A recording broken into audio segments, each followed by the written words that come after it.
Welcome to Big Screen, Little Screen. We're going to review, rank, and reconsider some big screen fan favorites for your little screen pleasure.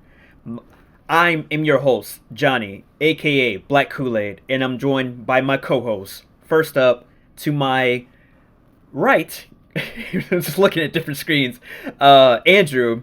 How you doing, buddy? I'm great. So I started watching something on HBO. You This is yourself I'm probably again. What? Can you not hear me? Hold on. It shows that I'm talking. I can hear you. We can hear you. Wait a minute. I muted my fucking self. Oh my god, I am so sorry. Okay. Anyway, no, what I was trying to say was I know I'm super late to the game on this, but we just got HBO Max from my brother, and we binge watched the first season of True Detective. And again, like I said, I know I'm super late on that. Oh my god, it is literally the best television I've ever seen in my entire life. I hear that show's good. You need to watch it. It was so stupid how good that was, and I can't stop thinking about it. And then I've only heard that the second season was just god awful, so I'm so afraid to start watching that one, to the point where like we started watching a different show because I was like, I don't want to watch it. But we'll probably go back to it. But I'm great. Little beer update. I'm drinking Star Chicken Shotgun from Green Bush, Sawyer, Michigan, out of an 18th Street Brewery cup. Nice. And that's all I got for you. Good. I'm glad to hear. I got a son. I got the Teletubbies son behind me today. Ah, sweet. All right. Next up, to my bottom left, Cal. How you doing, buddy? Doing good, man. I haven't really done much today, but I'm just hanging in there, just waiting for this really all day. Honestly, like I feel the same way. Like I was like waiting. It's like I'm anxious, ready for tonight. Yeah, actually, I had to finish watching the movie today. I watched half yesterday and half today, so I'm ready. I'm ready to go. Good. I'm glad to hear it. And then, lastly, but certainly not least, Matt. How you doing? I'm doing pretty good, man. And then my I guess I'm doing a beer update too. I have a nice Pabst Blue Ribbon, 12 ounces of pure bread water. Some of the rarest beer in the Midwest. The last beer in the world. I guess I have It's like a tangerine. the last three Oh here. my god. But yeah, I'm doing fine. I got my meatball with me, who just wants nothing but to interrupt everything. But I'm ready to fucking party.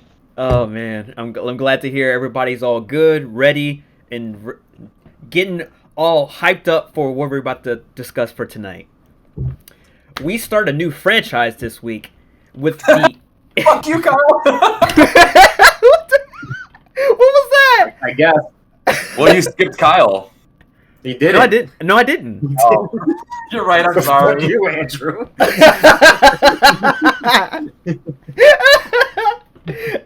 Oh, I'm so sorry, Andrew. I am so sorry. I'm embarrassed. No, you're good, buddy. You're good. We start a new franchise this week with the Evil Dead series, including the remake. Come on, Andrew. Come on. You're fine. Did he shut the fucking computer off? No, he just pulled the camera down. Just a fucking scary nightmare fuel blur. Oh. Uh-oh. Let's keep going, Giants. Keep going. Okay. All right. Starting with the original The Evil Dead. This movie was directed by Sam Raimi, who is best known for this series, the original Spider-Man series, and is also in talks to direct new Doctor Strange in the Multiverse of Madness. I can't wait for that. Me either, dude. Me either. This movie was released on October 15th, 1981. This movie's budget was between $350,000 to $400,000 and made $2.4 million in domestic box office and $27 million in international box office, $29.4 million in total. Which I'm honestly surprised like how much they made in the international box office compared to here. What was the budget again? The budget was 350,000 to 400,000. So they made their money back. Wow. They definitely did, because like it's more or less like a low budget esque type of film, since it was actually. I didn't think they had that much for it. Yeah. I thought it was less. I thought it was like Clerks, where they were like $20,000. That like Clerks was like low budget on top of low budget. Does that make it medium budget? I don't know. The actors and actresses that started this movie were Bruce Campbell, Ellen Sandweiss, Richard D. Manicore, Betsy Baker, and Teresa Tilly. Which I actually looked up most of these people to see what their filmography is. A lot of these people, this is like their first and close to last filming or being an actor or actress in the film industry, which is, and other than Bruce, that's kind of like sad and kind of okay, because they still made money. It's just that they decided to like to end it all after the fact. All right, There's a lot of 80s movies. True. They make it sound like they just fucking off themselves after filming. I know. I know. It really does sound like that. They decided they didn't want to live anymore, so Bruce Campbell took all the fame. No kidding. All right, I'm gonna reel off some facts. I actually had to pull up between two sources because for some reason, the main website that I used for the facts for the previous trilogy, they didn't have anything on it, which was weird. So I had to find other places. So for the first one, this titled Tape Scene Reshoot. The script called for the characters to be smoking marijuana during the scene where they're listening to the tape. Nice. The cast decided to take a step further and decided to actually smoke. This led to the scene having to be later reshot due to uncontrollable behavior. That's fucking hilarious. That's like if we tried to make the movie, it wouldn't get done. No shit. You're gonna be like just going on and on. It's like, where are these people gonna stop? Next one, Bruce Campbell and the Broken Shirt. The blood used in the film was made up of a concoction of Carol syrup, non-dairy creamer, and red food coloring. During the course of filming, Bruce Campbell was completely drenched in the mixture. After attempting to dry his shirt, the mixture solidified, and when Campbell tried to put the shirt back on, it broke. Wow. That's hilarious as shit. You should have just flexed out of it. No shit. Yeah. Next one, missing teeth. Since filming took place in a wooden area and inside of a small cabin, moving around proved to be complicated at times. While filming, a cameraman tripped and his camera smashed into Bruce Campbell's face, resulting in him losing several teeth. That's dedication right there. No shit. How fucking hard did he hit him? That's dedication to the I camera. lost several teeth. Shit, apparently hard enough to break some fucking teeth, man. Shit. The size of the cameras that they used to film this with, they're not small cameras. No, that's actually a really good note. Next Next Mike is great. Just said the same thing, Matt, on the side, and like I was hearing double. Thanks, Brittany.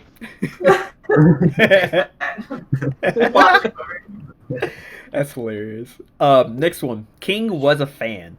The film was shown to Stephen King and was his praise that really solidified the public and would later grace the poster. His praise even aided in the funding for Evil Dead 2 by the same company that worked with him on Maximum Overdrive. Okay. Interesting. Get that little just like kick of power that like helps to keep the movie rolling even into the next one. Yeah, that's I can appreciate that. Sorry for being distracted. I was sending out tweets. No, you're fine, Andrew. Thanks, Matt. Alright, next one. Blood donations. At the premiere, blood donor stations were giving out free tickets in exchange for blood donation. Participants also received pins that read "I bled for the Evil Dead."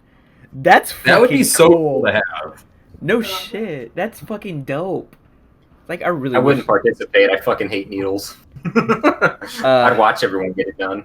Yeah, I think like the last time I actually donated, I was in high school, and I think it was like the second time I donated, I had to go get my hair cut, and I passed out in a chair. So like I don't. I'm not doing it anymore. Death from haircut. I don't donate because it's mine. I worked for this blood. Workplace hazards. Several actors were inadvertently stabbed or thrown into objects during production. I am not surprised at all. Wait, say that one again. You cut out on my end. Sorry. Several actors were inadvertently stabbed or thrown into objects during production. It's so funny. That's What's that scar from, Billy? Oh, I got stabbed with a set of Evil Dead. It's cool. That was a real pencil in my ankle. Oh God. Oh yeah, we gotta talk about that later. Video nasty. The Evil Dead was one of the first films to be labeled a video nasty, a term used in the UK to describe a film that has been released on VHS that was criticized for its violent content by the press, social commentators, and religious organizations, and was banned in the UK because of it. Okay. I feel like that would have been slapped over like a rap video. No shit. Video nasty. Video nasty. That's hilarious as fuck. But that should just be the production company that comes out of BBLB, Video Nasty. Video nasty. Yo, what's up with Video Nasty? Representing BBLB. We look like a bunch of porn director. Shave everything, big mustache. Yeah, I was gonna say everybody needs to shave everything but their mustache. Oh my gosh. Real boomstick. When Ash shoots a deadite through the window of the cabin, resulting in an explosion of blood, Bruce Campbell was firing a real gun at a dummy for a more realistic shot. Okay. It's so cool. It's so sick. That is fucking dope. I saw that part today. I was like, I was like, that's good effects. So it's not an effect. It was real. It was a real thing. I was like, makes Ooh. sense. All right, so real life cabin horror story. Okay, so how you pronounce his name? Raimi or Raimi? I can't remember. Like Raimi. Raimi. Okay. Raimi. Raimi stated that the cabin's eerie vibe was completely justified. During an interview, he recounted a real-life horror story that unfolded in the cabin years before. One night, during a thunderstorm, this little girl woke up and was scared by the lightning happening around the cabin. She ran into her mother's room and, pulling back the covers, climbed into bed with her. She found that her mother was dead. She was so frightened, she ran into her grandmother's room, and somehow that same evening she had died. Also, Raimi recalled, the little girl ran into the storm to this little farmhouse, and the family living there found her screaming and banging on the doors. They took care of her after that, and no one lived in the cabin since. The little girl, who's now an old woman, during thunderstorms after that, would often be found wandering around the woods. The kicker, however, was that story came to life during the film shoot.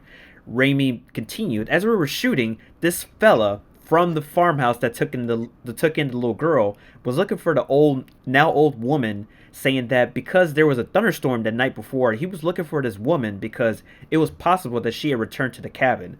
As far as we know, they never found her. That's horrible. Bro, that's scarier than the actual movie. Yeah. That movie.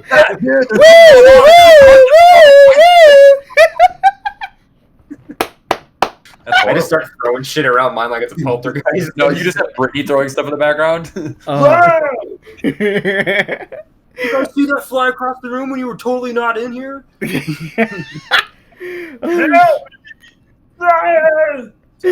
You're fine. You're fine. Demon. Homage tag. The Hills Have Eyes posters seen in The Evil Dead was Raimi's way to paying tribute to the ripped Jaws poster that can be seen in Wes Craven's The Hills Have Eyes. Craven responded by having Nancy watch The Evil Dead in an Evil The Nightmare on Elm Street to Raimi responded by hanging a Freddy glove above the tool shed door in Evil Dead 2. I forgot about that. I didn't even know that. That's awesome. Holy shit. Okay, I'm gonna have to I'm still holding out for that crossover. Johnny just spiked himself up. Oh, fuck, dude. Dude, I was like, ready to go. It's like I like shit like that. It's like just paying little homages here and there for like other standalone movies and shit. I live for that shit. All right, I'm gonna keep it going. Oh yeah, that I already talked about that. Okay, so this one actually heard about just fairly recent. They made a short film first. While all horror buffs have at least heard The Evil Dead, some people might not know that Sam Raimi first made a short film called Within the Woods. The film starred Bruce Campbell, Ellen Samwist, Mary Valentini, and Scott Spiegel. It had the same basic premise as The Evil Dead. Within the Woods... Why do these... Hold on. Why do some of these people sound like they're straight out of Lord of the Rings? I know, dude. I was thinking it too. I was like, wait a minute. I keep hearing Schmiegel. I'm like, yeah, my mind reverts. No, you're fine. You're fine. That. I didn't really think about that, but now I see there's I can see the resemblance. Within the Woods also got a small release in 1978 alongside the Rocky Horror Picture Show. Eventually, oh no. Eventually, Raimi Raimi was able to receive enough funds to start production on a feature-length remake, and the rest is history. Within the Woods never got a commercial release, but the fans can find bootleg versions online. I need to find that bootleg version because I want to see it. Too. Hold on. If someone donates $100, I will send them the MP3 file of a song that 3 out of 4 of us have written and recorded about the Rocky Horror Picture Show. It's only if you donate $100 though. So if you're listening, you got to spare. We're gonna get canceled. What do you mean we? Only one of us will. Just 3 out of the 4 of us. We wrote the. Actually, technically, no. They're gonna listen to the song and they're gonna be able to guess which one of the 3 of us are part of it. I'll get the most hate for it. You may continue, my good friend Johnny. No, it's fine. Like that's just fucking hilarious. Sam Raimi and Bruce Campbell were high school friends. Many times in the film industry, people are forced to work with people that they don't know or don't particularly like. But that wasn't the case for The Evil Dead. The Evil Dead wasn't the first film Sam Raimi and Bruce Campbell had worked together. In fact, Raimi and Campbell have been good friends since their high school days when they attended Wiley E. Groves High School in Michigan. The two have made several Super 8 films together before, and Campbell was chosen as the actor for The Evil Dead since he was the attractive one in their friend group. Okay. Makes sense. He was. If you see like literally the picture like comparison, like when they were filming, you can see like, hey, I'm the cute one. I'm like kind of the ditzy type of person right now. All right. Betsy Baker was suspicious of the filmmakers. Bruce Campbell and Sam Raimi were well known in Hollywood today, but back in the late 70s, early 80s, nobody had really heard of them. Because of this, Betsy Baker, who played Linda in The Evil Dead, was originally very suspicious of filmmakers. When she heard of their interest in having her play Linda, she agreed to meet with the producers, but only at a public restaurant.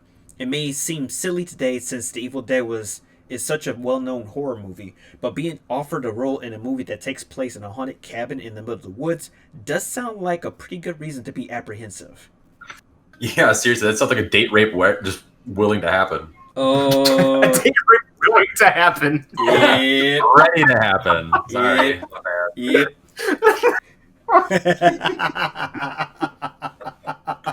Yep. Come on! Quote of the night: a date rape willing to happen. That's gonna be the name of this podcast when it goes up on Spotify. Oh my man. fucking god! Campbell, That was a good one. Yeah. Campbell earned the title co-producer. Raimi wrote, directed, and produced The Evil Dead, but the star of the movie is also listed in the credits as a producer. Bruce Campbell was given the title of executive producer because he used some of his family's property as collateral to finish the making of the film. Additional funds were needed to finish filming, but also to get the film on 55mm so it could be theatrically released. It's not every day you hear about that kind of contribution, but it goes to show how much of a team effort making The Evil Dead really was. Huh? Okay. Well, then fast forward a couple of years, and Kevin Smith sold his entire comic book collection to fund Clerks. So I think that's a little more impressive. Kevin Smith. If you don't got comic books, sell yourself. Done.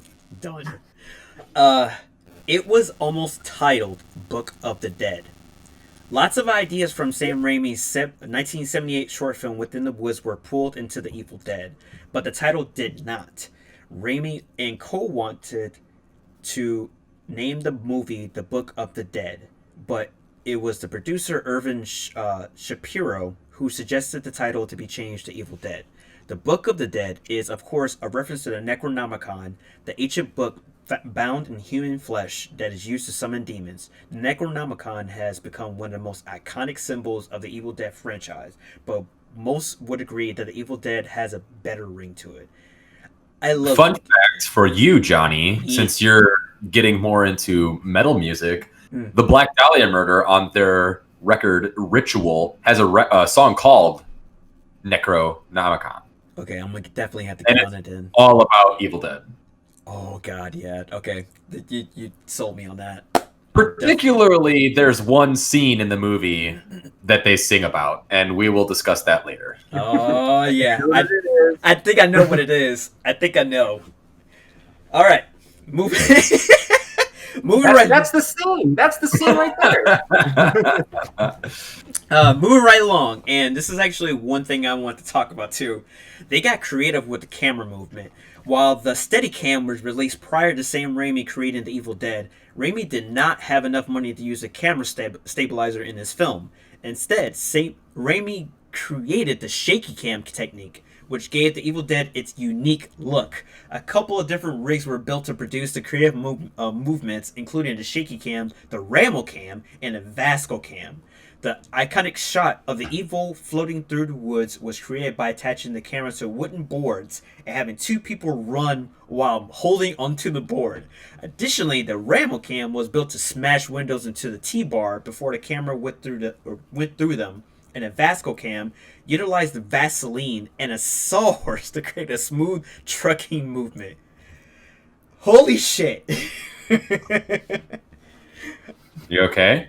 No, it's like that stuff interests me too, cause like just like the camera movements, cause like you notice in certain parts of the movie, it's just like how the fuck are they doing that? And it's like you realize how it's being done, and not mention the fact that they're actually just two people on wooden planks with the camera just running through the woods. It's so cool. Check it out. It's nice like when they do that stuff. They intentionally do something like how like maybe they didn't want it to look as it is like the spirits or whatever at first, but that's what it ended up looking like. You know, like it's cool when they just do little things like that. Yeah, it's like they really don't really anticipate it, but the end product is like, okay, that's way more than we expected. I love it.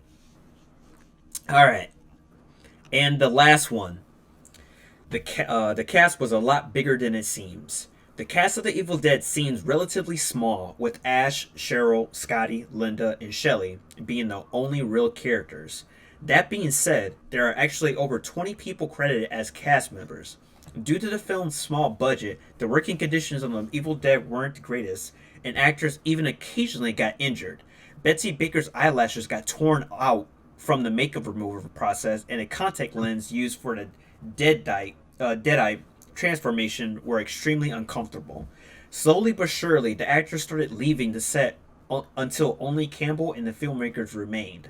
Sam, Ted, and Ivan Raimi, as well as Bruce Campbell and Robert Tapper, got their friends to stand in for the actors that had left, which were able to get away with since the actors had to be caked in so much makeup. These people are credited as fake shimps, which is a reference to the Three Stooges. Yeah. That actually makes a lot of sense. not mention the fact that like during the course of the film when they started like getting more like not really decayed but more or less like more demonic. Yeah. And you start noticing like differences compared to their counterparts. Mm-hmm. I like that. Yeah, I do appreciate that.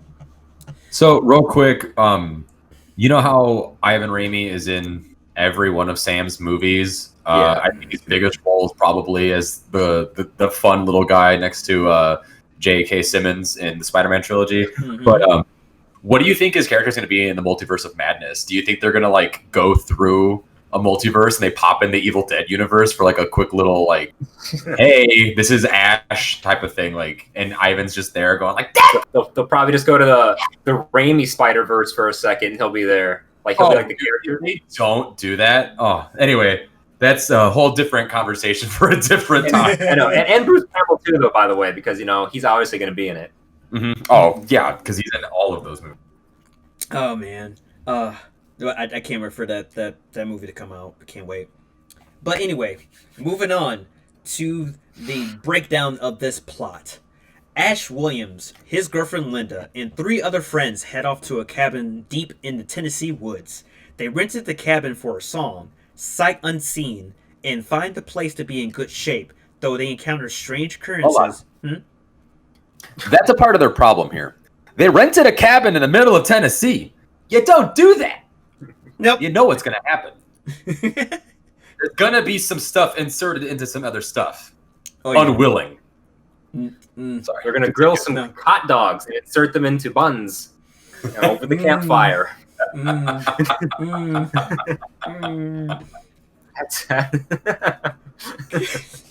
Hi, Jupichu. Hey, Jupichu. How you doing? Sorry. No, you may continue. I'm gonna keep my mouth shut and let you talk. You're all good, Andrew, because you're about to be talking in a few seconds. Shit. They encounter strange occurrences and noises almost from the moment they arrive. In the basement, they find a strange book and tape recordings with the translation of the text. In playing the tapes, they release the evil force bent on killing them. One by one, they become possessed and attack the others. In the end, only one survives. There can only be one. That's noise coming through. I don't want to go first. You don't want to go first? Okay, you know what? Hate on it. No. Okay. Hold on. I wish we had the ability to like do like a little like roulette thing where you can every week when we do this, like Matt can press the roulette and it like pops up on the stream somehow. Yeah. And like wherever it stops. That'd be so much fun to do. You know what? Matt's the only one smart enough to create it. I know. That's why I'm saying Matt is gonna do it. I actually figure something out. Am I really flossing my ears, Jupichu? Yeah. Daily routine. What I can do for the next time, I can actually put all of our names in a hat and then pick it out and basically like, okay, you said this, and then that's definitely a good idea. Yeah, cool. Next time. Yeah. So. All right. I'll just go first. No, Andrew. You say you don't want to. You're right. I don't. All right, Kyle. Kyle, go ahead, man. All right, I'm going. It's my turn. All right. So this is my favorite Evil Dead out of the original 3. You're on crack. I am not. This one's actually, before, in my opinion, they got goofy. Like, this is actually like a real horror movie. Like, yeah, there's some cheesy parts in this movie, but overall, it is a horror movie and like, a gory horror movie at that. Really, like, you just went down the plot. Like, it's a simple plot. Kids go to a cabin to hang out. They find a book that, makes them get possessed by spirits, and then the killing begins. But things I appreciate about this movie is really like the camera work, like you said. Like, I love how they took the kind of like from Halloween, how they make the camera look like it's whatever character or whatever spirit is like after you in these movies. Like, I like that they took things from other movies, and the special effects in this movie. I'm a big fan of practical effects in 80s movies, so like that they overwhelmed me with it. Actually, I mean, there's some stuff. I was watching it back yesterday, and there's a lot of things in it that were just like actually making me cringe. Like especially when she gets like the pencil like in her ankle. Yeah. Like that's someone just like it looks fake as hell, but you're like that would be fucking terrible. That would just be the worst.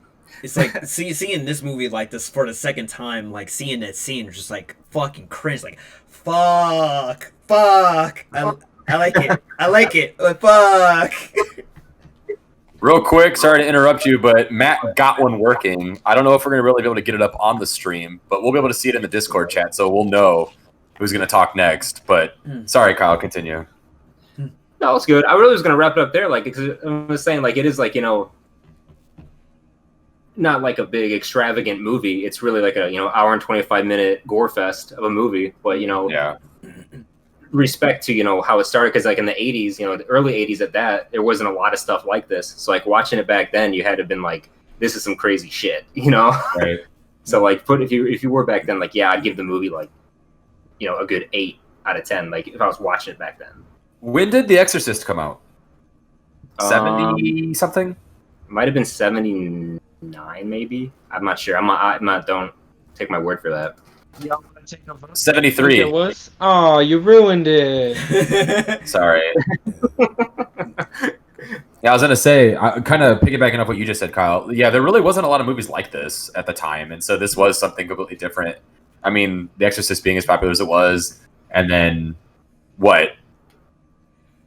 Halloween was out by this point too, right? Yeah, 79? like 78, 79, I think, or was it 75? Yeah. I don't know. I don't remember, but it was out. It was in the 70s because they had two come out later on within the decade. Yeah. 1978. There you go. So that wraps up my interview. Whoever wants to go next. Matt, spin the wheel! Spin the wheel. Spin the wheel. Spin the wheel. All right. In the chat, someone in the chat say spin the wheel. Come on. There's 11 of you viewing us right now. Let's spin the dang wheel. Spin the wheel. Here we go. Here we go. You again. Oh, it's me, Johnny. Oh shit! All right. Well, we gotta make a thing for the wheel next time. Okay. Yeah. That's awesome. That was a good idea, everybody. Hand of applause. All right. Oh, we lost a viewer because of that. Oh God. Oh well. I love this movie. Like, I'm not sure if they know, or I know you guys know from knowing me. I'm a big horror person, and Evil Dead is solidified in like my top 10 list. And just the series alone, like 1, 2, Army of Darkness, like it's all there. So, gore, top tier. Practical effects, top tier. It's like you can't get like you mix in practical effects and claymation and make it work so well. It's like how the hell do you not like that? It's so good. Like in certain scenes, yes, it might look cheesier than most, but it's still at the creepy factor, it's still at the gore factor, and it was just like it chilled you to the bone in certain scenes, because like when you first see this movie, it's kind of off-putting, because like you're trying to figure out like what the hell's going on, and then you see it like holy shit.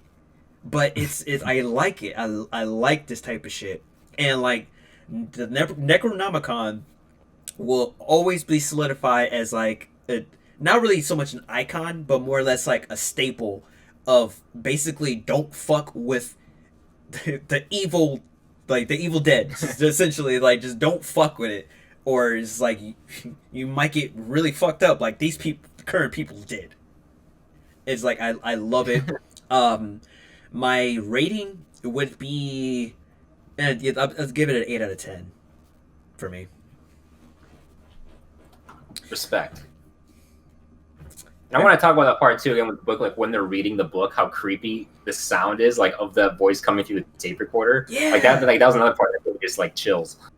Oh my god, it's just like turn it off! Turn it off! Turn it off! Shit.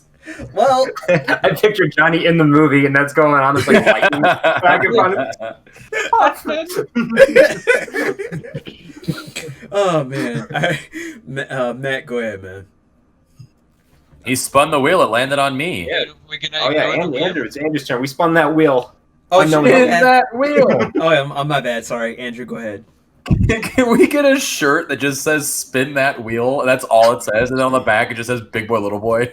Spin that wheel. And this is the only time we ever use the wheel. Yeah. Yeah.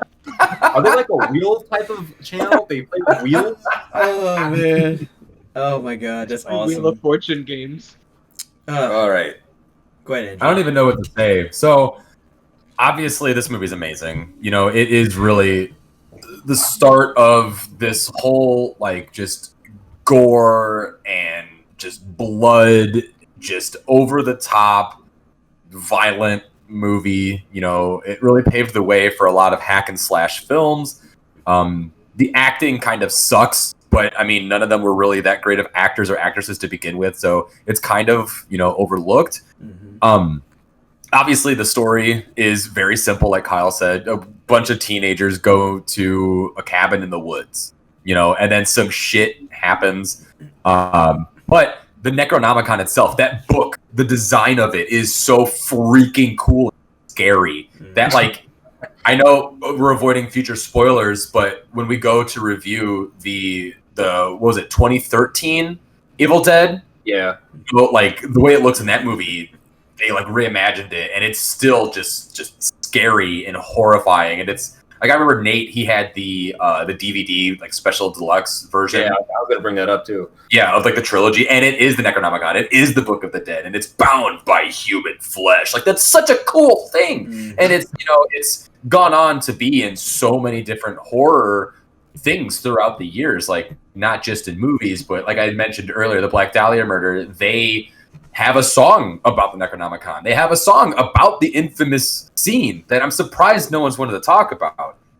We're waiting for you. I know you wanted to bring it up. They have a scene. Okay, everyone in the chat, sit down. If you're standing up, sit down. If not, stand up, then sit back down. Because this movie, it takes you places. It makes you think, what the frickety frick is wrong with Sam Raimi that he would write a movie where a woman gets raped by a tree? I knew it was gonna be that. I knew it. I fucking knew it.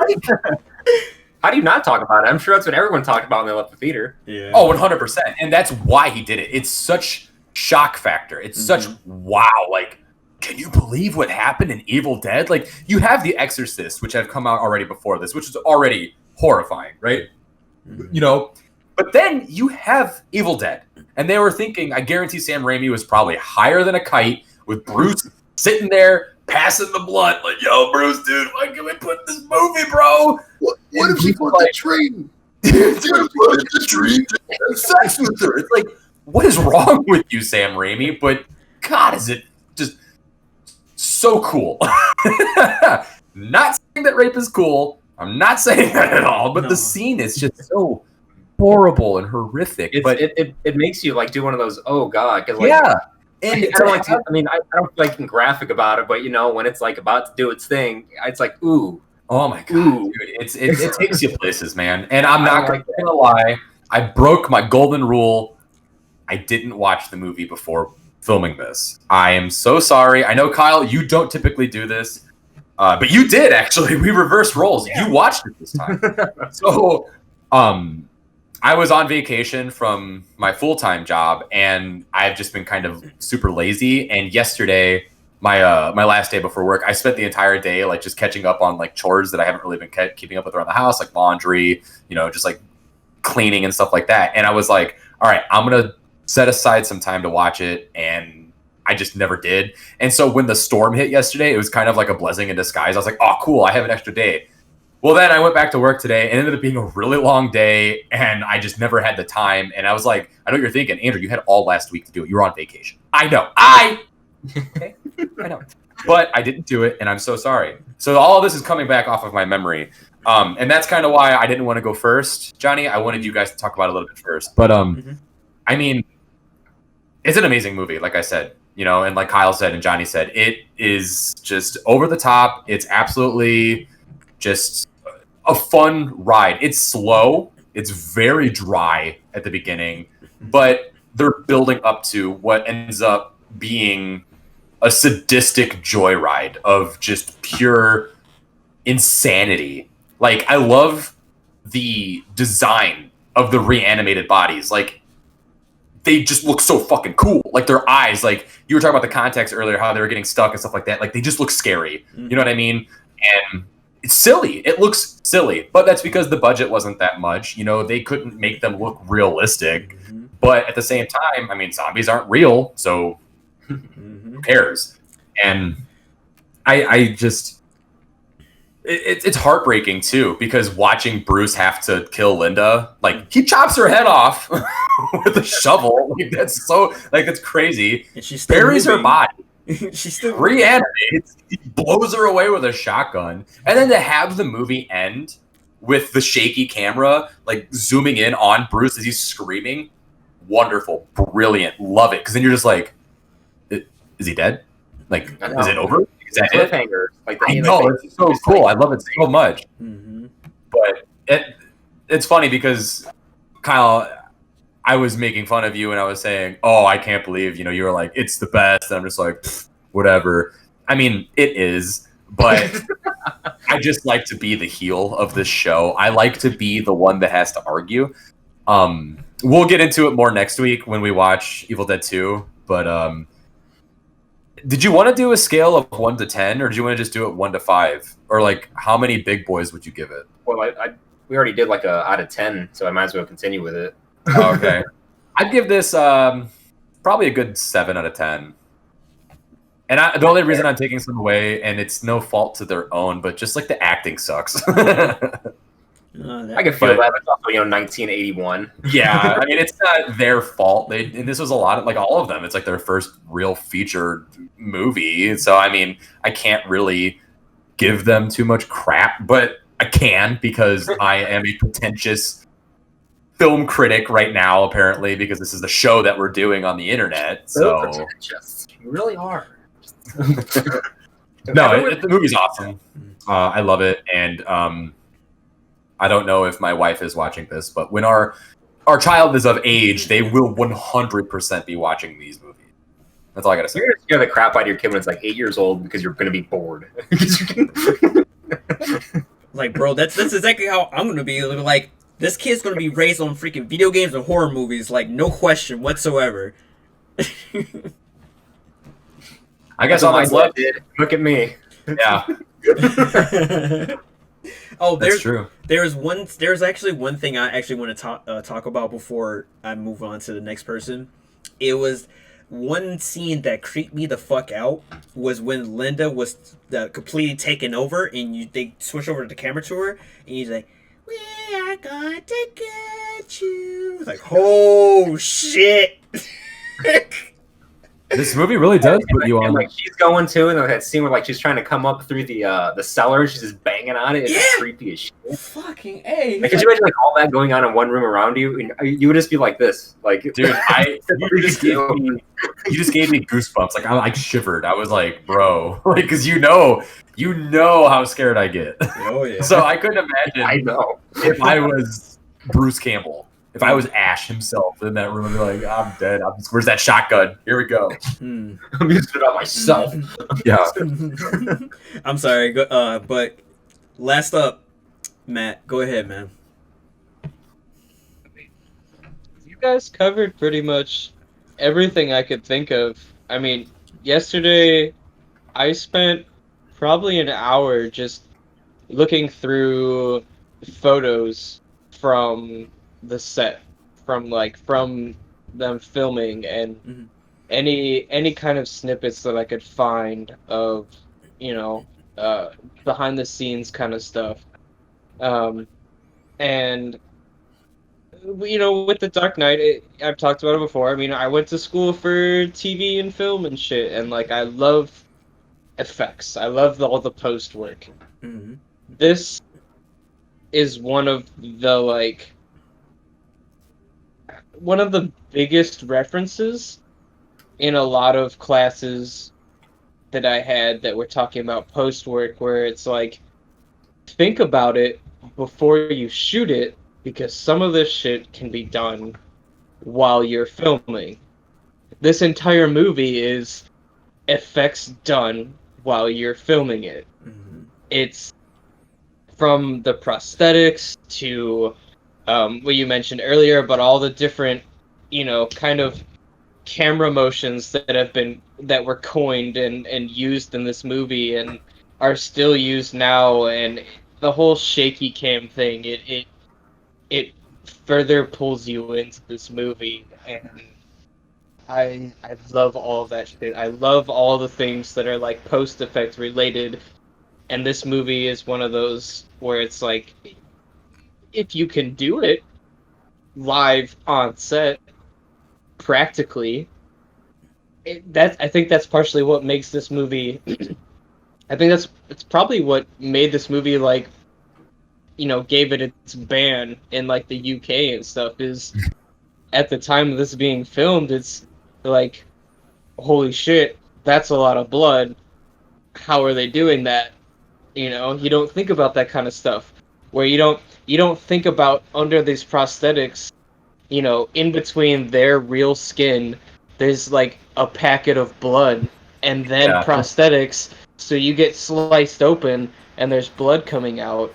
It's because there's like a packet that looks like, like your ramen seasoning size packet, but it's blood. And Raimi had kind of blood that had been done before in film is it's like corn syrup and red food coloring, right? He found that to dirty it up, especially for movies like this, to dirty up that blood a little bit and kind of give it that, reanimated zombie kind of blood look, you add coffee. You add coffee to it, it makes it darker, it makes it look more just grotesque, and then you can sprinkle grounds in there, so it makes it like chunky. That's so gross. And it's the stuff that now people like, the shit that I do with programs where I do 3D rendering and stuff. I'm thinking about how I can take this particle system and make it look like that and give it that effect. How do you get the thickness of blood? And there's entire websites that are devoted to certain numbers that you plug in that give you the right thickness for what corn syrup looks like as it drips down something. And then next to it is like, here are the colors and the density and the refraction of light that you have to account for. And then if you want to add in this dark grittiness, here's how you get that coffee in the corn syrup kind of look. And it's so much stuff is done with that now that like you don't think about how easy it is to, in real life, just takes a fucking bowl of corn syrup, some red food coloring, and coffee, fucking mix it up, put it in a little pack,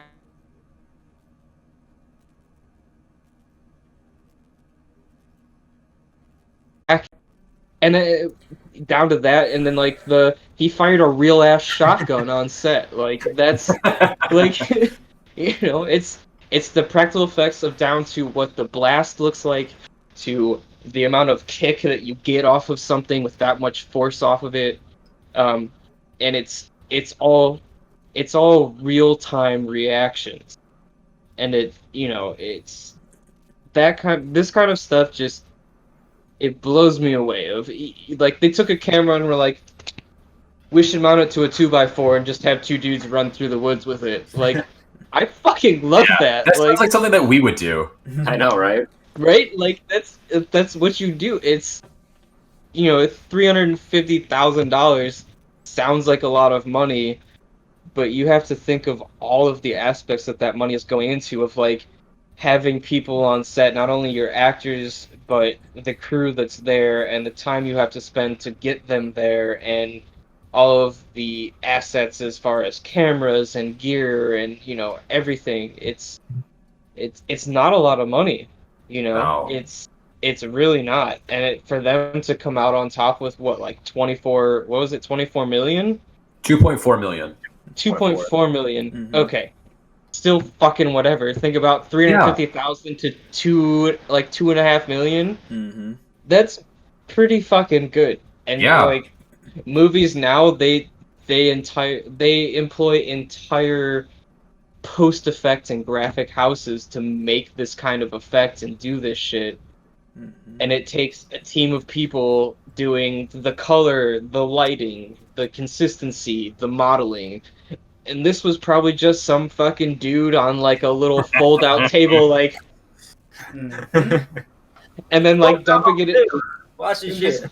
just like dumping the bowl down a funnel into a little plastic packet. Yeah, he was like stirring it up and then like dumping it in there. Like it blows me away. Like this movie, as far as the storyline is concerned, like it's great. The acting is kind of, Yeah. but like, it's all these movies that we're gonna talk about. I'm just gonna talk about the practical and post effects. It's just that's the shit that's what rustles my fucking jimmies. I fucking love that shit. I mean, that's what made the movie. I mean, it couldn't rely on its Goosebumps acting. You know what I mean?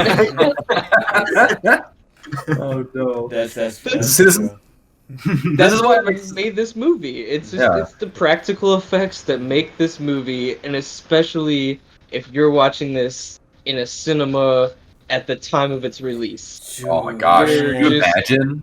It's I mean, I've watched, there's a theater by me that does like the OG release. They have it on film and you see it in like, I think this was done in 55. I've seen some like 70 millimeter projection screenings of movies, and it makes everything feel more cohesive because you see like digitally remastered versions of these, and it's like, cool, they cleaned it up and made it look prettier. But like this movie, it's not about fucking cleaning it up and making it look prettier. Like you need that like natural film grain and the like. It gives it that found footage kind of feel in a way.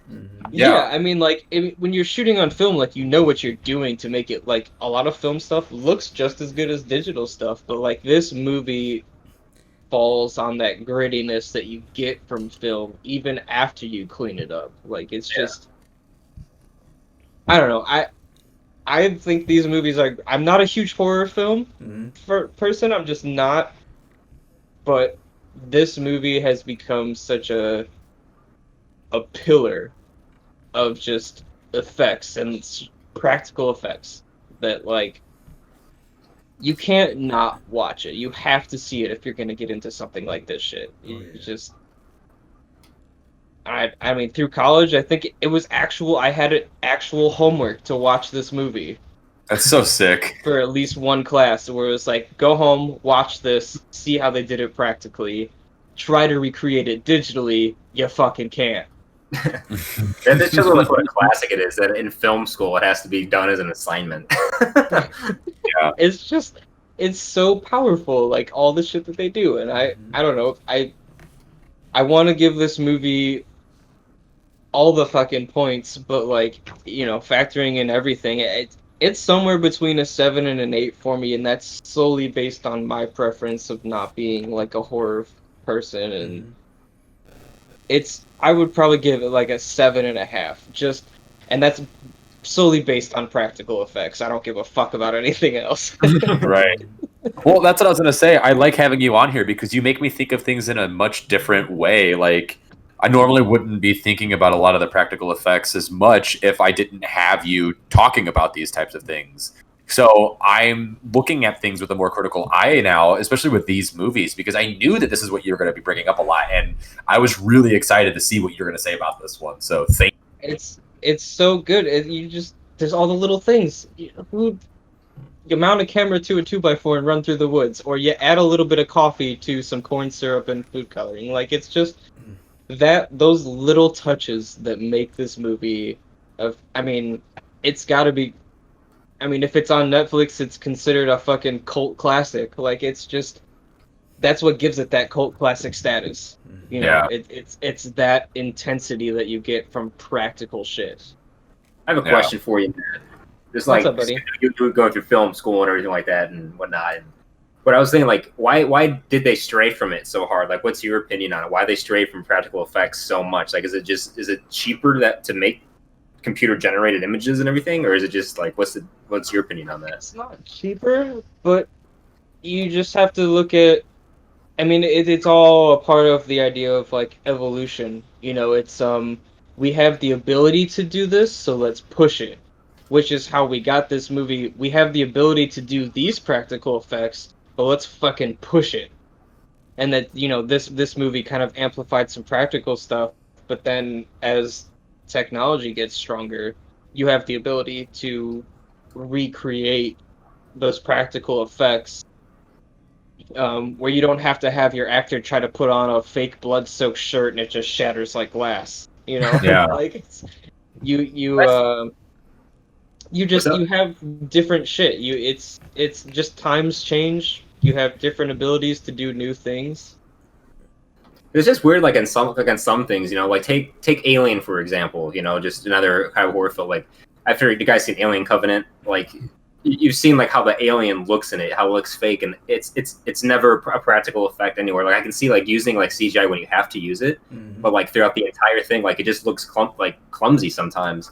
And it's like why didn't they just go with a practical effect at certain things? Like a lot of people just don't do it at all. Where like most people, it's a preference. Like they rather have practical effects. Like when I talk to people, like they rather have practical effects. Yeah, and it comes down to the producers and the directors and everything of, you know, we're at this point of the industry where they feel like they should be doing digital stuff, or they feel like they should be doing this practically.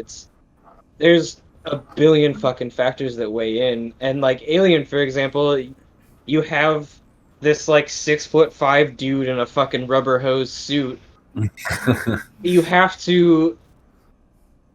on set in this beautifully made suit, and you have all the lighting there. You get all of those nice shadows and the like light specular hits, the like glow of like when it fucking leans into frame. You know, you get that light cast across the face that's just natural.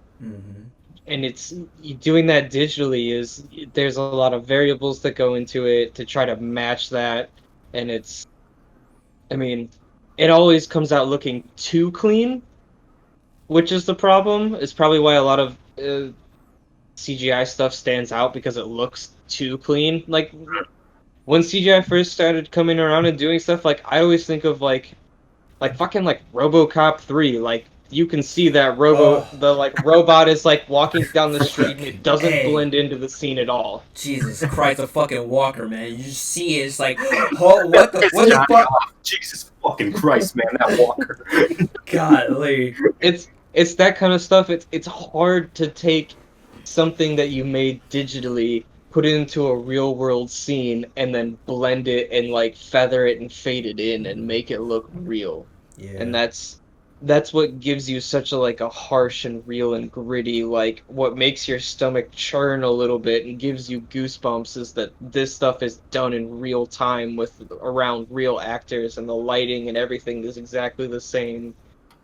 And it's just, that's what makes this movie. Like, it's all these movies, they're all the practical effects are just really, it's you can't compete with it for a lot of shit. No, it's there's actually two more things I wanted to say before we close it out.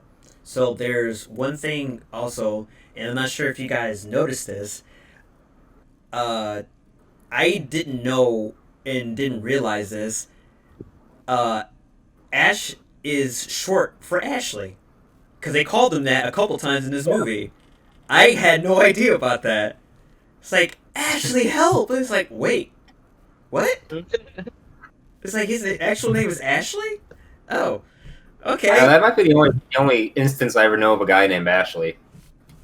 Yeah, maybe it was a little more common back then. Maybe I don't know. Yeah. I was confused. Like back when I first saw this movie for the first time, I was confused too. I was like, his name's Ashley, because it's the only time ever I've ever heard it.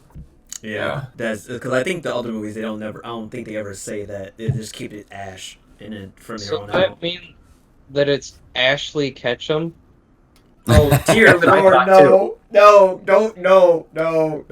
Get out of here, Ashley Ketchum. It's Gary. It's Gary. Yeah. Or whatever you named him when you played through, so Yeah. Dick Butt Fucking calls you face. Ashley. Oh god. And the other thing was the fact that did you notice that in possibly one scene in particular that the blood was pure black? Yeah, I noticed That's the that. coffee. So there's a reason for that. So within that time, it's like MPAA were like basically cracking down on a lot of these movies and giving it an X rating, so it wouldn't make a theatrical release. So they would have to do something in order to make that R rating. So there was a lot of movies within that time that basically had to make cuts or do certain things so they can get that pass. And that was a possibility within the Evil Dead to get their official R rating to make a theatrical release, which I thought it was interesting. Yeah. Yeah, that was a big reason why the coffee came around of mixing that in, because you can make super strong black coffee and mix that in there, and it's just it like a little bit goes a long way with that, because I've tried to make this same style like fake blood. Mm-hmm. You don't need a whole lot of coffee in there. Like one pot will do you for a whole fucking movie. I bet. I fucking bet. But unless anybody else wanted to comment on anything for the movie? No, I'm done. We summed it all up. All right, cool. Andrew, want to end it out? Yeah, give me 1 second. So, Johnny, before we do end it, I did send you something on Discord. You don't have to read it out loud, just so you know. I did send you something. I'm pulling up our little folder for all of our social media. There it is. Sorry about that. So, thank you so much for joining us on another episode of Big Screen, Little Screen. I hope you enjoyed what you heard, watched, listened, whatever. We did discuss and review Evil Dead from 1980 something. I can't remember. I do apologize. 1981. Don't forget, every Monday over at twitch.tv/BigBoyLittleBoyGaming at 8 p.m. Central, you can watch us review, discuss, and talk about movies and different movie franchises. Next week, catch us at 8 p.m. for Evil Dead 2 in review. Is it going to beat this one? I don't know. So far, obviously, I guess we have to rank this one number 1 of the 4 because this is the only one we've seen so far. You can go to our patreon.com/BigBoyLittleBoy where you can sub at any 3 of our tiers. Tier 1, you get some stuff. Tier 2, you get some other stuff. And the gold members, baby, you get all kinds of good stuff. So have fun with that. Go to our YouTube channel. You have to search Big Boy one word, Little Boy one word, unfortunately. But go ahead and subscribe to us. We put all of our podcasts up on VODs. We put up our Let's Plays. And once Kyle moves back, we're going to do a lot more of those sit-down little 2 people together videos like you used to watch and laugh and have a good time with. Those will come back eventually, sometime, maybe. Who knows? I don't. Do you? I don't know. These podcasts are available to you on Spotify by searching Big Boy, Little Boy. We'd love it if you would like, comment, and rate those for us. 5-star reviews or more. That's all I want. I don't want your 1 stars. I don't want your 2, 3, or 4s. I want your 5 stars. But You just gotta fall 1 stars, dude. Now they know you hate it.